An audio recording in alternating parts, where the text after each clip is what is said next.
বাংলাদেশের শিক্ষা নিয়ে আলাপ করতে বসলেই আমাদের কথা বলার টপিক সাধারণত কি থাকে? ভালো স্কুল বনাম খারাপ স্কুল, ইংরেজি মাধ্যম বনাম বাংলা মাধ্যম, শহর বনাম গ্রাম, কিংবা সরকারি বনাম বেসরকারি। কিন্তু আপনি কি জানেন, এখন এই বিভাজন আরও সূক্ষ্ম হয়েছে।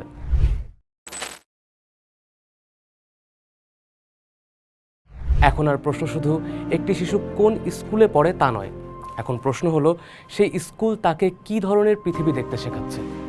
আপনার বাচ্চাই বা কী ধরনের পৃথিবী দেখা শিখছে? এই কথাগুলো ভেবে দেখেছেন? একদল শিশু স্কুল থেকেই বিদেশ সফর, robotics, model United Nations, debate, smart classroom, counselling, বিশ্ববিদ্যালয় গাইডেন্স, ইংরেজিতে আত্মবিশ্বাস এবং বৈশ্বিক নেটওয়ার্কের মতো সকল সুবিধা পাচ্ছে। অপরদিকে আরেকদল শিশু এখনও আটকে আছে বই, গাইড, কোচিং, পরীক্ষা আর নাম্বারের দৌড়ে।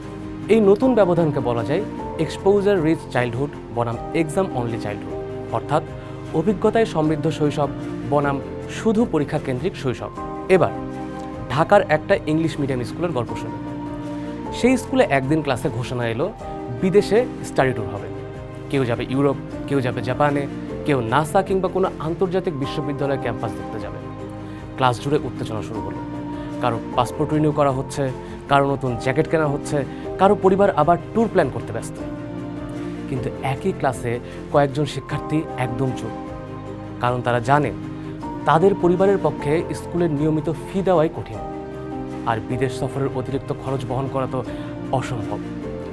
এই শিশুরা কিন্তু দরিদ্র নয়, তারা ওই এলিট স্কুলের বাইরের কেউ নয়, বরং তারা একই ইউনিফর্ম পরে একই ক্লাসে বসে একই স্কুলের নাম ব্যবহার করছে, কিন্তু স্কুলের প্রিমিয়াম অভিজ্ঞতা থেকে তারা বাদ পড়ে যাচ্ছে। এদের বলা হয় এক্সক্লুডেড ইনসাইডার বা ভেতরে থেকেও বাইরে থাকা। দ্য বিজনেস স্ট্যান্ডার্ডের এক প্রতিবেদনে দেখা যায় ঢাকার অনেক ইংরেজি মাধ্যম স্কুল বিদেশ সফরকে exposure, global learning, cultural exchange বা কনফিডেন্স বিল্ডিং হিসেবে তুলে ধরে। আইএসডির উইক উইদাউট ওয়ালস মডেলে এইসব কার্যক্রম স্কুল কাঠামোর ভেতরে রাখা হলেও অনেক মধ্যবিত্তমুখী ইংলিশ মিডিয়াম স্কুলে বিদেশ সফর এখন আলাদা পেইড অপশনে পরিণত হয়েছে। প্রতিবেদনে মানারাতের এক অভিভাবক বলছেন, সন্তানের সহপাঠীরা বিদেশ যাচ্ছে, কিন্তু তিনি খরচ বহন করতে পারছেন না। এটা দেখা তার জন্য ছিল আনবিয়ারেবল।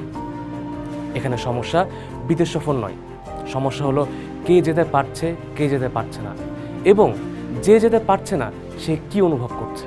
একই প্রতিবেদনে ডিপিএস এসটিএস এর এক সাবেক শিক্ষার্থী বলেছেন, সহপাঠীদের ইউরোপ ট্যুরের ছবি দেখে এখনও তার লেফট আউট ফিল হয়, অর্থাৎ কয়েকদিনের সফর শেষ হয়ে যায়, কিন্তু বাদ পড়ে যাওয়ার অনুভূতি থেকে যায় অনেক দিন। এই অভিজ্ঞতাকে সমাজবিজ্ঞানের ভাষায় বলা হয় রিলেটিভ ডিপ্রাইভেশন। সহজ করে বললে নিজের অবস্থা নয়, বরং নিজের আশেপাশের মানুষের তুলনায় পিছিয়ে থাকার অনুভূতি। কোরিয়ান ইউনিভার্সিটির গবেষক জিন হো কিম স্কুলের ভেতরে এই তুলনামূলক বঞ্চনা নিয়ে একটা গবেষণা করেছেন। সেখানে তিনি দেখিয়েছেন সহপাঠীদের তুলনায় নিজেকে পিছিয়ে মনে করলে কিশোর কিশোরীদের মধ্যে বিষণ্ণতার ঝুঁকি বাড়ে। এর বড় কারণ হলো আত্মমর্যাদা কমে যাওয়া এবং ভবিষ্যৎ নিয়ে আশাবাদ কমে যাওয়া। কিন্তু এই বৈষম্য শুধু এলিট স্কুলের মধ্যে সীমাবদ্ধ নয়। কষ্টের কথা হলো একটু ওপর থেকে তাকালে দেখা যায় সরকারি ও সাধারণ বাংলা মাধ্যম স্কুলের বহু শিক্ষার্থী এমন সুযোগ সুবিধার কথা কখনো শোনেনি। তাদের কাছে বিদেশ সফর কল্পনাতীত। অনেকের কাছে তো কার্যকর সায়েন্স ল্যাব, লাইব্রেরি, খেলাধুলা, শিল্পচর্চা, কাউন্সেলিং বা ক্যারিয়ার গাইডেন্সের মতো ফ্যাসিলিটিও অনিশ্চিত। বিশ্বব্যাংকের 2024 সালের লার্নিং পভার্টি ব্রিফ অনুযায়ী বাংলাদেশে উচ্চ প্রাথমিক বয়সী প্রায় 51% শিশু প্রয়োজনীয় রিডিং পড়ার দক্ষতা অর্জন করতে পারছে না। অর্থাৎ শিক্ষার্থীদের বড় একটি অংশের জন্য এখন মৌলিক শেখাই সবচেয়ে বড় সংকট। আরেকবার একটু চিন্তা করুন, বিদেশে কে গেল ঘটনা এই বিষয়ে সীমাবদ্ধ আর নাই। ঘটনা হলো একজন শিক্ষার্থী লেফট আউট ফিল করছে কারণ সে জাপান ট্যুর দিতে পারেনি। অপরদিকে আরেকজন শিক্ষার্থী জানেই না তার স্কুল জীবনে সে কী কী সুযোগ থেকে বাদ পড়ছে। এই দ্বিতীয় বঞ্চনায় বেশি অদৃশ্য এবং সম্ভবত বেশি গভীর। শিক্ষা শুধু পাঠ্য বই নয়, শিক্ষা হলো ভাষা, আচরণ, আত্মবিশ্বাস, সমস্যা সমাধানের দক্ষতা, মানুষের সঙ্গে কথা বলার ক্ষমতা এবং নতুন পরিবেশে নিজেকে মানিয়ে নেওয়ার সক্ষমতা। সমাজবিজ্ঞানী পিয়েরে বোর্দিউ একে বলেছেন কালচারাল ক্যাপিটাল, যেখানে ভাষা, রুচি, আচরণ, নেটওয়ার্ক ও সাংস্কৃতিক দক্ষতা এক ধরনের এমন পুঁজি যা সমাজে এগিয়ে যেতে সাহায্য করে। এলিট স্কুলের বিদেশ সফর, ডিবেট, মান, রোবোটিক্স ও কাউন্সেলিং সেই পুঁজি তৈরি করে। ওইসিটির গবেষণাও বলছে সহশিক্ষা কার্যক্রম শিক্ষার্থীর সামাজিক ও আবেগীয় দক্ষতা গঠনে ইতিবাচক ভূমিকা রাখে।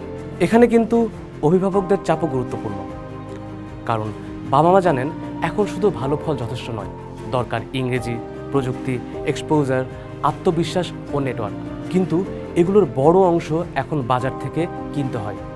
ফলে মধ্যবিত্ত অভিভাবক উভয় সংকটে পড়েন, কারণ তাদের বাচ্চাকে সরকারি স্কুলে দিলে সুযোগ কম, আর এলিট স্কুলে দিলে খরচ অসহনীয়।